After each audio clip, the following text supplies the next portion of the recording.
Our forces are executing with unmatched skill, and the mission is advancing decisively. This is the kind of no-nonsense, results-driven warfighting that America demands. And you're delivering it in spades. You are the man for this moment. Admiral Cooper, on behalf of the President, the Department of War, and every American watching, I want to thank you for the outstanding job you and CENTCOM are doing. Keep pressing the fight, and we are with you all the way. A few thoughts before I hand it over to the Admiral for an update. Iran is hoping that we cannot sustain this, which is a really bad miscalculation for the IRGC in Iran. You see, there's no shortage of American will here. We remember and honor our fallen, those 6 that we will soon welcome at Dover, who gave everything for their country in this mission. We remember them. But we remember them by rededicating ourselves even more fervently to this mission. Our commitment to our mission objectives only increases as our advantages continue to increase. We've got no shortage of munitions. Our stockpiles of defensive and offensive weapons allow us to sustain this campaign as long as we need to. Again, our munition status only increases as our advantage increases. Our capabilities, we have only just begun to fight, and fight decisively. Having a chance to hear from Admiral Cooper. If you think you've seen something, just wait. The amount of combat power that's still flowing, that's still coming, that we'll be able to project over Iran is a multiples of what it currently is right now when you add up our capabilities and those of the Israeli Defense Forces. And we have no shortage of authorities. The Admiral knows we have clear objectives with maximum authorities on the battlefield. The dumb, politically correct wars of the past were the opposite of what we're doing here. They had vague objectives with restrictive, minimalist rules of engagement. No more. Our authorities, his authorities, CENTCOM's authorities through the President and myself are maxed out. Our capabilities are overwhelming and gathering still, as are those of our Israeli partners. Our munitions are full up, and our will is ironclad, which means our timeline is ours and ours alone to control. As long as it takes to ensure the United States of America achieves these objectives. And as we flow more forces, and as we flow more capabilities, and as our munitions, as we're flying over the top, have even more devastating effects, we set the tempo, we set the timeline, led by the commander on the ground. Our ear is to the ground to listen to Admiral Cooper. What he needs and what he needs, he will get. We are built for this fight, and we are in it to win it. And we have the right commander in the lead. So I'll now hand it over to Admiral Brad Cooper to give you an update right here from CENTCOM. Admiral. Mr. Secretary, first, thank you very much and good afternoon, and welcome to U.S. Central Command Headquarters, America's Warfighting Headquarters.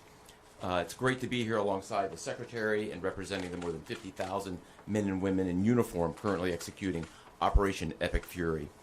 So, Mr. Secretary, first, thank you very much for your leadership and support and the very clear vision and objectives that you've given us to allow us to use overwhelming force against the Iranian terrorist regime. And thanks to all of you for attending today, and welcome to Tampa. We are now starting our 6th day of a historic mission to eliminate Iran's ability to threaten Americans. We are, if I could channel my inner Navy officer, we are at full speed ahead in executing orders given by leadership in Washington. The President and Secretary Hegseth have been crystal clear in their expectations, and we are at a high level of execution.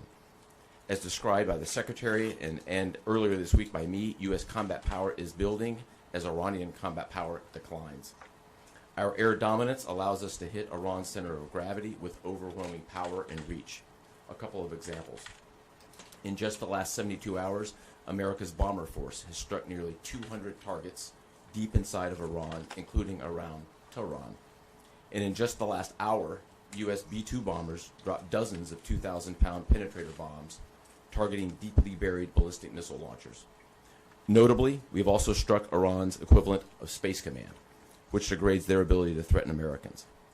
Then, if I just look back over the last 24 hours of the operation compared to where we were at its start, Ballistic missile attacks have decreased by 90% since day one. Drone attacks have decreased by 83% since day one. Having said this, we remain vigilant. Our strikes against the Iranian Navy have intensified. You may have heard the President say just a little while ago that we have sunk or destroyed 24 ships. That was true at the moment. We're now up over 30 ships. And in just the last few hours, we hit an Iranian drone carrier ship, roughly the size of a World War II aircraft carrier, and as we speak, it's on fire. The President gave us another task, to raise or level Iran's ballistic missile industrial base. So we're not just hitting what they have, we're destroying their ability to rebuild. And so as we transition to the next phase of this operation, we will systemically dismantle Iran's missile production capability for the future, and that's absolutely in progress. This is going to take some time, but our forces are well supplied, as the Secretary said, and we are absolutely ready to prosecute this mission decisively. Our combined joint forces have relentlessly destroyed Iran's air defenses over the past few days, and they've continued hunting for more systems to kill. Our air defenders are operating at the very top of their game. I couldn't be prouder, shoulder to shoulder with our partners in the region in many cases, providing the most integrated air defense network in Middle East history. We are fighting to win. Through combined U.S. and Israeli combat power, we will continue decimating Iran's ability to project power outside its borders. And if I can just conclude by saying a strong salute to the brave men and women who are out on the pointy edge of this, really doing exceptional work. I just couldn't be prouder, and I know the American people share in that same pride. So thank you very much. Absolutely. And with that, we'll take a few questions. Yeah, right here. Sir, appreciate it. Admiral, I wanted to ask, or Mr. Secretary, the Ukrainian president said today that the U.S. has asked for specific capabilities to deal with Shad drones, Iranian drones. And you guys talked about what you asked for, and has there been any surprises from Iranian capabilities that you guys have seen in the past 6 days? Go ahead. We're very familiar with Iranian's capabilities, and as you might imagine, we planned for it right from the outset, and I feel good about what the plan was. Like any good organization, we adjust as necessary to meet the environment, and we've made those appropriate adjustments. Absolutely. Right here. Thanks, Secretary Hegseth. I had two for both of you. One, was an American pilot shot down today in Iraq? And two, I've heard reports that there's enriched uranium stored in Isfahan. I've also heard reports that there's not a lot of bombing there. Is that on purpose? Do we believe there's enriched uranium there? And would we ever send special forces to secure it? As CENTCOM pointed out, that those reports of an F-15 being shot down are false. As you can imagine, Iran is doing everything it can to peddle in lies, deception, and inflation of numbers and reality, mostly to propagandize to their own people, right? They've shut down the internet. They're hoping they can convince their own population that they're having success. One thing one of their leaders said recently is that 500 Americans have been killed, they claim. These are lies. The lies will continue. CENTCOM will continue to debunk those lies. So, and as often is the case in conflict, first reports are often wrong. As it pertains to nuclear material and things like that, one of the objectives the President has always said is that Iran will not have a nuclear bomb, nuclear capabilities, but we would never disclose what we will or will not do inside operational plans. So Admiral Cooper's got a plan. We're working that plan, and targets will be struck or not struck according to what we want to achieve. Yeah, right there. Secretary Hegseth, the President said earlier today in an interview that he would like to have a say in who's the next leader of Iran. Is this an expansion of your military objective? Do you view it that way? And additionally, you spoke earlier today about how previous leaders have drawn resources from our hemisphere to the Middle East. Mm-hmm. How do you avoid that? Well, there's no expansion. Ultimately, I think the President's having a heck of a say in who runs Iran, given the ongoing operation we have. So there's no expansion in our objectives. We know exactly what we're trying to achieve. I think today's a great example of what this War Department is capable of doing. I was just in another part of Florida today where we announced, America's counter cartel conference. 18 countries coming together from Central, South America, and the Caribbean coming together to fight cartels. That is something that is ongoing. We're focused there. We're focused in the Indo-Pacific. We can mass combat power in CENTCOM. EUCOM is able to support that as well. So we know we're laser focused on our hemisphere and our homeland. That's why we locked down the border. That's why we're working with partners to take on cartels. That's why we're sinking drug boats. That's why we're on the offense there. But the beautiful things about combatant commands is that, Brad Cooper's laser focused on Central Command, just like Frank Donovan is laser focused on Southern Command. We can do both. That's what a global power can do. Ultimately, this issue of Iran's nuclear pursuit and their unwillingness through negotiations to stop it was something President Trump has said for a long time needs to be dealt with. And after 47 years, he's doing something that no other president was willing to do. And we're doing it overwhelmingly, and we're doing it decisively, while also in other parts of the globe having the desired effects. I mean, take, for example, what we displayed yesterday, the Iranian ship in the Indian Ocean, sunk by Indo-PACOM, another combatant command, who coordinated with us in order to make that happen. So America's reach is global. Our focus here, though, these missions are narrow, they're scoped, and Admiral Cooper is well on his way to ensuring that we reach those objectives. Right here, yes, sir. Peter Howard Allman, full condolences for the troops killed. Do the Ukrainians are talking about providing low-cost interceptors, given their experience? That's something that the Pentagon is looking for. And Admiral Cooper, can you walk us through a little bit about how effective the Lucas drones have been, what kind of targets they've hit, and how much that's helped, given that they're low-cost alternatives to the more expensive units? Go ahead. Sure. I'm not familiar with the particular offer, but the interceptors in general, we've had a number of new capabilities being fielded. Obviously, I'm not going to talk about it from the operational perspective of what those are.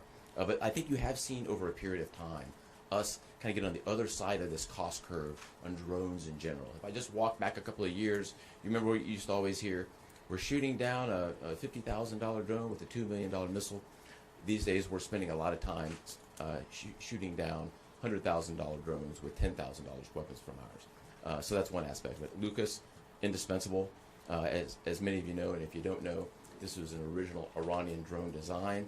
We captured it, pulled the guts out, sent it back to America, put a little Made America on it, brought it back here, and we're shooting it at the Iranians. Good targets. Good targets.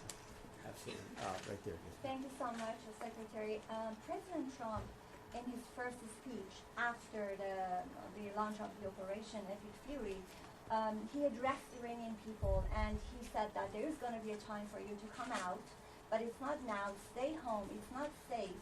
I want to know if there is a timeline for that you're going to urge Iranian people to come out, how that is going to play out, and how are you going to protect the protesters? You know that they're going to be shot probably, as we witnessed in January. That's what happened. How are you going to protect and support the protesters? And Admiral, I have one question for you. How are you going to minimize the civilian harms? We have a lot of evidence that the Basij units, IRGC commanders, they are now gathering in schools, in hospitals, in purely residential areas because their headquarters are bombarded, they are ruined, of course.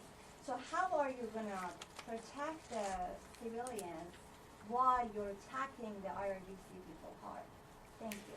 I would just say on the protests, obviously the Iranian people showed a lot of courage in those protests, and we saw the Iranian regime was revealed for what it is in the way they reacted to that. The world saw that. No one's done more than President Trump to reopen the opportunity for those who want a free Iran to do so.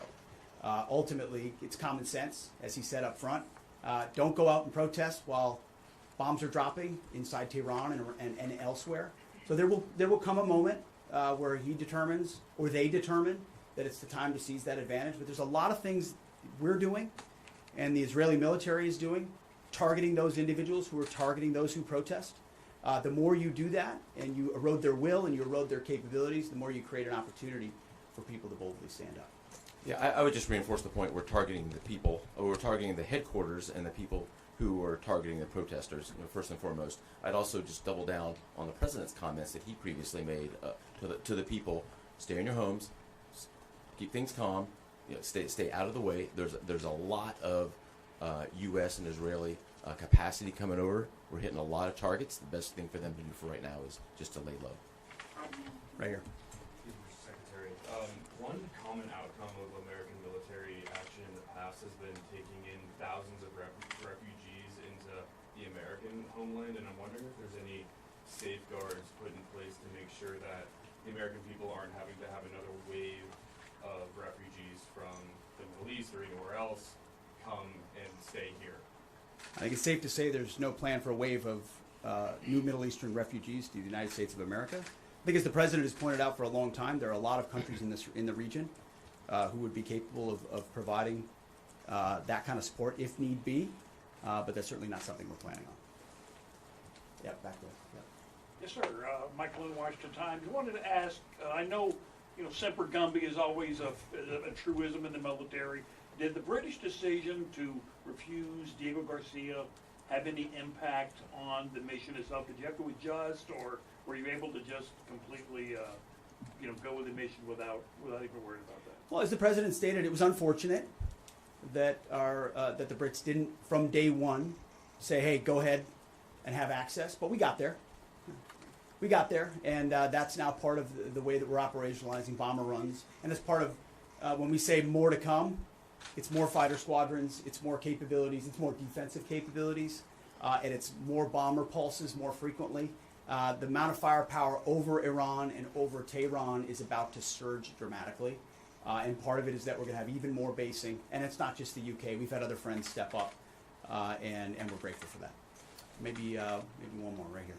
Yeah, the Azeri president earlier today basically authorized his Minister of Defense to begin preparing troops for some type of retaliatory action after the airport strike. Has the Department of War and CENTCOM been working on deconflicting with the Azeri if they were to move in or attempt something in retaliation? I'm sure there are plans, and I'll let the Admiral speak to that. But that does allow me to kind of address this idea that the war might be expanding, or there's chaos, and nothing could be further from the truth. If anything, what Iran is doing by targeting allied countries that would otherwise want to stay out of this, they've actually pulled them into the American orbit. So now you've got UAE and Qatar and Bahrain and Saudi and Kuwait and others saying, "Hey, we're with you. We'll shoot with you. We'll fly with you. We'll defend with you. We'll allow you more basing," and other a lot of which we can't talk about and won't talk about. But it's actually firming up the unity of the resistance in order to focus exactly where we need to. So this idea that it's expanding or going, no, it's actually simplifying in a number of ways exactly what we need to achieve and how we'll achieve it. I don't know if you I won't get ahead of policy in terms of what we might do. What I will point out is this is now the 12th country that Iran has attacked. 12 countries, and it goes right back to the Secretary's point. Those 12 countries are none too happy, and I look forward to working with all the partners who are willing to join us in this. And I would just close by saying, Mr. Secretary, one more question. What is your message to Americans who are concerned about security here at home with the change-up that we're going to see at the Department of Homeland Security? well, I think Christy Nome did an excellent job over there securing our border and keeping us focused on threats, and the President making a change. We all serve at the pleasure of the President. I'm sure Mark Wayne Mullen will do a fantastic job. He's been a friend of mine for a long time. But Christy did a great job setting us up for success. So I don't have any concerns about whether or not the homeland will be covered down on. And I'll just end by saying I wish every American could get a chance to see what we see. I had a chance to go into the control room, into the Tactical Operations Center, go see these young men and women that are doing this, the dedication that they show at every level, the way they've refined their craft. I'm talking to a young colonel who's iterating on how we target and how we find and fix different aspects of what the Iranians are trying to do. If they don't know what they're up against. And if they think they've got it solved for, they're wrong. And ultimately, the combination of our ingenuity, the skill, the professionalism, the discipline, and then the sheer weight of the capabilities of the U.S. military, what you're going to see may look routine. It may start to be like, oh, another boat. Oh, another launcher. Oh, another drone facility. What it takes to do this with the precision that we do is world-class. No one else can do it. And it's world-class Americans. Like the ones I saw here, like the ones that are coming home that we're going to greet home, that are the engine of what makes our country great. And so I'm so grateful for folks like those here at CENTCOM, at Central Command, who are under your command.